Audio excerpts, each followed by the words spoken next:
आप ऐसे क्वेश्चंस को तो बोर्ड एग्जाम में छोड़ करके बिल्कुल भी नहीं बैठ सकते, ठीक है। तो अब इस टॉपिक में किस प्रकार से क्वेश्चंस पूछे गए हैं, तो टॉपिक क्या है, जर्मनी का एकीकरण, जिसमें पहला सवाल क्या पूछा गया है, ऑटो वन बिस्मार्क को जर्मनी के एकीकरण का जनक क्यों कहा जाता है, 2 कारण लिखें। ये क्वेश्चन भी 2 से 3 बार पूछा गया है। जर्मनी का एकीकरण कब और कैसे हुआ, इस प्रकार से भी क्वेश्चंस पूछे जाते हैं। जर्मनी के एकीकरण में सबसे महत्वपूर्ण योगदान किसका था, यानी ओवरऑल आप देख रहे हो जर्मनी का एकीकरण, यही घुमा फिरा के 2-3 शब्द घुमा फिरा के क्वेश्चंस पूछे ही जा रहे हैं। तो इस टॉपिक को भी आपको पढ़ के जाना चाहिए, क्योंकि हर साल बोर्ड एग्जाम में इससे सवाल आते हैं। और यहाँ पर ये देखिए, जर्मनी के एकीकरण में मुख्य भूमिका किसकी थी, ऑटो वन बिस्मार्क का संबंध किस देश से था, ये कितना इंपॉर्टेंट क्वेश्चन है। आप ऐसे क्वेश्चंस को तो बोर्ड एग्जाम में छोड़ करके बिल्कुल भी नहीं बैठ सकते, ठीक है। तो इन क्वेश्चंस को आपने पढ़ लिया है, बहुत अच्छा। अभी भी दोबारा से पढ़ लीजिए, रिवीजन कर लीजिए। अगर नहीं पढ़ा है तो मेरे साथ है, इसका मतलब इसको मैं आपको बता ही रहा हूं, तो आप इसका जो है आंसर आराम से याद करते चलिए, ठीक है, रिलैक्स माइंड से। तो यहाँ पर सबसे पहले हम लिखेंगे जर्मनी का एकीकरण। अब जर्मनी का एकीकरण टॉपिक है, इसको किस प्रकार से लिखना है मैंने आपको बताया। उत्तर डालिए, लेफ्ट साइड में हाशिया खींचिए, उसके बाद जर्मनी का एकीकरण हेडिंग, ठीक। अब आप आंसर किस प्रकार से लिखेंगे, तो यहाँ पर लिखेंगे जब फ्रेडरिक विलियम प्रसा का राजा बना। तो अब देखो यहाँ पर एक पॉइंट यहाँ पे मैं आपको समझा देता हूँ, आंसर राइटिंग स्किल भी। यहाँ पर जो भी इंपॉर्टेंट वर्ड्स दिखें आपको, उस पर क्या करना है, आपको ब्लैक पेन से लिख देना है उस पर, या ब्लैक पेन से लिख दीजिए। अगर नहीं समय है तो ऐसे नीचे यहाँ पर ऐसे पहला खींच दीजिए ब्लैक पेन से, ठीक।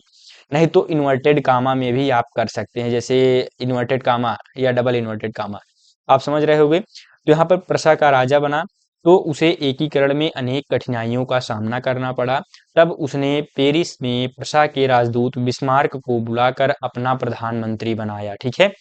इसने राजा का साथ न छोड़ने की कसम खाई और प्रसा के नेतृत्व में जर्मनी के एकीकरण का दृढ़ निश्चय किया। बिस्मार्क ने इसके लिए रक्त और लौह नीति का सहारा लिया। इस प्रकार से आप आंसर लिख देंगे जर्मनी के एकीकरण का, ठीक, ये पॉइंट।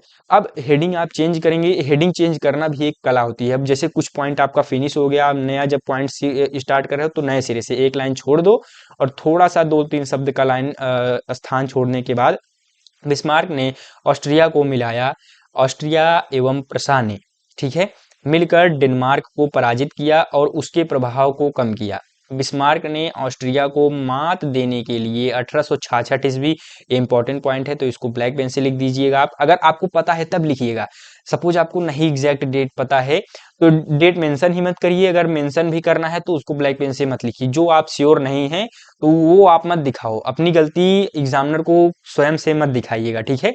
जब आप जैसे कोई सवाल लिख रहे हैं, कुछ चीजें आपको नहीं आती हैं, तो उसको मतलब एग्जामिनर के नजर में ना आए, इसलिए ब्लैक पेन से मत लिखिएगा, ठीक है।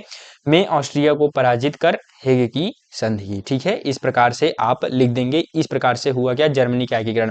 कुछ पॉइंट्स और बचे हुए हैं, तो ये आगे मैं आपको दिखा देता हूँ। तो प्रशा का 1870 ईस्वी में फ्रांस से युद्ध हुआ, और उसके बाद इसमें फ्रांस को बहुत हानि हुई, और उसे फ्रैंकफर्ट की संधि 1871 की, या 1871 में फ्रैंकफर्ट की संधि करनी पड़ी, ठीक है। उसके बाद फ्रैंकफर्ट की संधि से जर्मनी का एकीकरण पूर्ण हो गया।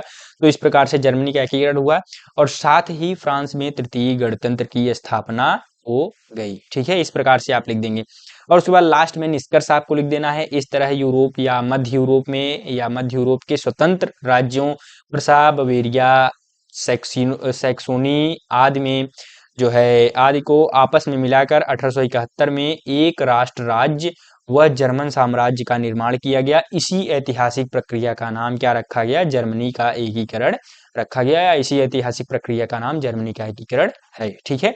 इस प्रकार से ओवरऑल आपको लिख देना है क्या, जर्मनी का एकीकरण। देखिए लगभग इसमें लगभग मैंने 80 से 100 शब्द लगाए हैं इन मतलब एकीकरण को लिखने में। तो आपको इस प्रकार से जर्मनी का एकीकरण टॉपिक लिख देना है। अब उसके बाद क्या है, एक क्वेश्चन और पूछा गया था। तो दूसरा क्वेश्चन किस प्रकार से था कि जर्मनी के एकीकरण में ऑटो वन बिस्मार्क की भूमिका, ठीक है। तो इनकी भूमिका किस प्रकार से थी जर्मनी के एकीकरण में, उसको भी मैं डिस्कस कर लेता हूं या आपको बता देता हूं। तो ऑटो वन बिस्मार्क को जर्मनी के एकीकरण का जनक कहा जाता है, ठीक, इस प्रकार से आप लिखेंगे। उसके बाद क्योंकि बिस्मार्क को 1945 में प्रथम बार प्रांतीय संसद का सदस्य नियुक्त किया गया, बाद में वह कई देशों का राजदूत भी रहा, ठीक। और उसके बाद बिस्मार्क जर्मनी को शक्तिशाली बनाना चाहता था, ठीक है, और अपनी बुद्धि नीति का सही अनुसरण करते हुए 6 वर्ष के अल्पकाल में 3 युद्धों द्वारा जर्मनी का एकीकरण पूर्ण कर अपनी कुशाग्र कूटनीति का परिचय दिया, ठीक है। उसके बाद निसंदेह बिस्मार्क जर्मनी का निर्माता था, इसी कारण उसे जर्मनी के एकीकरण का जनक कहा जाता है। इस तरीके से आप इस टॉपिक को भी लिख देंगे, ठीक है। अगर आपको नहीं समझ में आया, वीडियो को पीछे लेकर के जाइए 50 से 60 सेकंड, उसके बाद दोबारा से देख लीजिए या फिर पॉज करके खुद से एक बार पढ़ लीजिए, ठीक है। और लास्ट में जो भी क्वेश्चंस बचे हैं मैं यहाँ पर दिखा देता हूँ, जो भी क्वेश्चंस वहां पर पूछे गए हैं उसका आंसर। जर्मनी के एकीकरण में मुख्य भूमिका बिस्मार्क की थी। किसकी थी जर्मनी के एकीकरण में भूमिका? बिस्मार्क की। और जर्मनी या जर्मन संस्कृति में वोक्सजिस्ट का आशय क्या है? जर्मन संस्कृति में वोक्सजिस्ट का आशय क्या है? तो किससे है? वोक्सजिस्ट का आशय आम जनता से है, ठीक है। ऑटो बिस्मार्क का संबंध किस देश से था? तो वो किस देश से था? जर्मनी देश से था ऑटो बिस्मार्क का संबंध। और जर्मन राष्ट्र का प्रथम सम्राट कौन बना? विलियम को घोषित किया गया, ठीक है। इस तरीके से अब मैंने सभी क्वेश्चंस के आंसर्स को डिस्कस कर दिया है। अब आप जो है स्वतंत्र हैं इन सभी क्वेश्चंस के आंसर को लिखने के लिए, या इन सभी क्वेश्चंस को इन सभी प्रश्नों के उत्तर आप आराम से लिख सकते हैं, ठीक है। कि आप ये टॉपिक समझ गए होगे, नहीं समझ पाया हो दोबारा से देख लो, ठीक है, और वीडियो को पॉज करके खुद से एक बार पढ़ो, ठीक है। आपको समझ में आ जाएगा, क्योंकि ये टॉपिक इंपॉर्टेंट है, तो बोर्ड एग्जाम में हर हाल में पूछा जाएगा, तो इसको याद करके ही जाना, ठीक है।